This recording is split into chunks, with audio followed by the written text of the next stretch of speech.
Welcome back. This is the second video in our four-part series on McKinsey's Personal Experience Interview.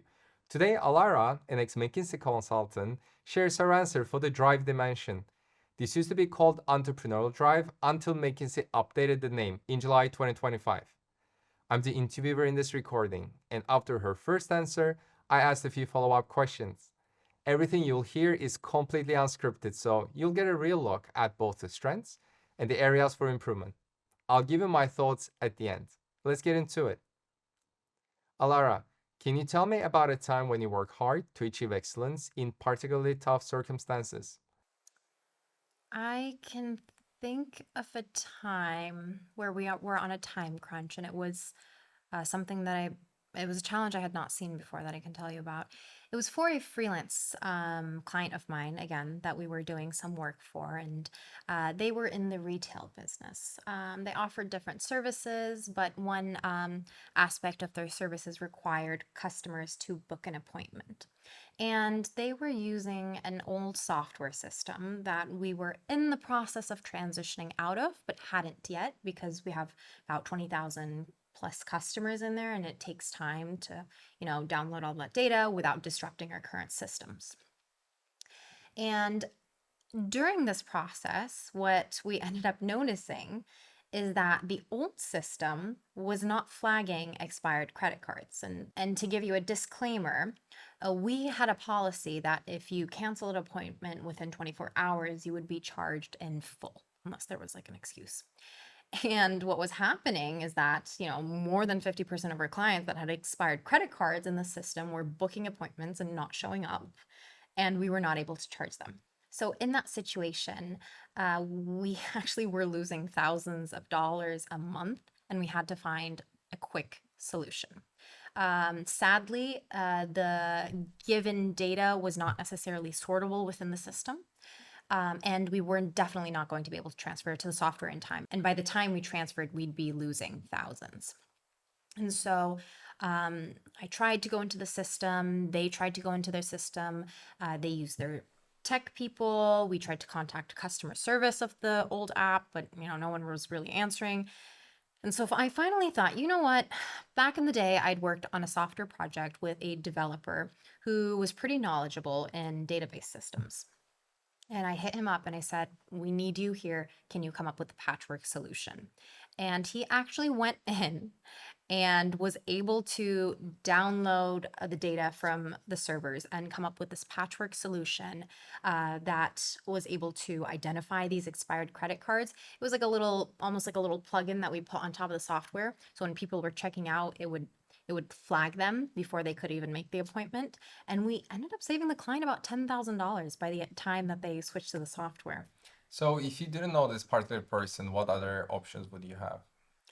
Well, the story of how I actually found this person is sort of a similar reason. It's basically go online, go through developers, and try and identify the skill sets that I would need. In this case, I sort of already given my little bit of coding background. I knew that, this had to do with someone who needed an expertise in like SQL or SQL databases, needed to know Java, which was being used with that specific program.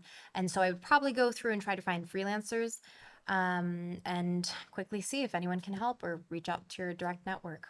And what is the reason why you would describe this example as something that's outside of your comfort zone? Can you just detail more for me? It's also a bit of my comfort zone because when I like to work on projects or with clients, I like to do it hands-on and I like to do it myself. This wasn't for the first time something that I could not help them with. It wasn't something I could solve immediately, and it was a huge pain point. So it was making me feel very uncomfortable, almost as if I wasn't able to deliver, even though it was outside of my scopes. The second reason is that it was an area that I wasn't as familiar with. So, I wasn't even sure if this person was going to be able to do it. And, this person was going to incur additional charges. We were losing time. And so I think it was that responsibility I felt towards the client. Okay. And what are your key learnings out of it?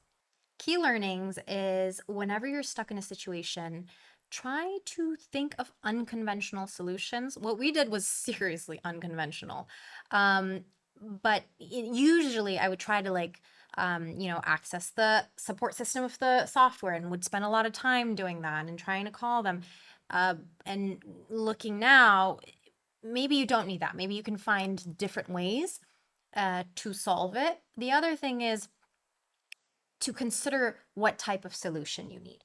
Do you need a permanent solution? Do you need a short solution? Do you need a fast solution? And this changes the way that I would approach solving something. Initially, you were going to find a more permanent solution, but then you had to come with something temporary. So what are the timelines like for those? So a permanent solution was that it would probably take us a minimum of a month to transfer over, and that's not realistic. If I could push them, maybe 2 weeks, but still now we're losing $5,000. And then it becomes a cost benefit analysis. Could I hire someone to patchwork this for less than the amount I'm expected to lose? And so according to those, I usually come up with like a cost benefit chart. I will prioritize what type of solution I need to implement. Okay, all right. Thanks a lot for sharing this example. Thank you. All right, here's my breakdown of your answer. The strong points first, then what could be stronger. Quick note before we start. If you're preparing for your own PEI and want personalized feedback, I also work with candidates one-on-one. I've coached hundreds of people through their McKinsey interviews. You can find the details on our coaching page. I'll share the link below. Let's begin. Let's start with what worked really well in her answer. Alara followed the 5-step PEI structure: context, problem, action, outcome, and learnings, exactly as we teach it. She set the scene clearly, explained the business impact, and quantified the result, saving the client about $10,000. Without naming them directly, she also showed the 3 traits McKinsey looks for in this dimension: resilience in trying multiple approaches until something worked, creativity in coming out with an unconventional plugin solution, and judgment in deciding that a temporary fix was a smarter move than waiting for a full migration. She also explained why this was outside of her comfort zone, which is an important part of the drive dimension. Now, here's where I think she could make the answer even stronger. One thing I would have liked to see is a quick 20-second preview of her story at the start. McKinsey interviewers sometimes ask for a different example, and a short preview avoids spending time on a story they want to end up using. Also, her answer was about 5.5 minutes. In the real interview, aim for closer to 10.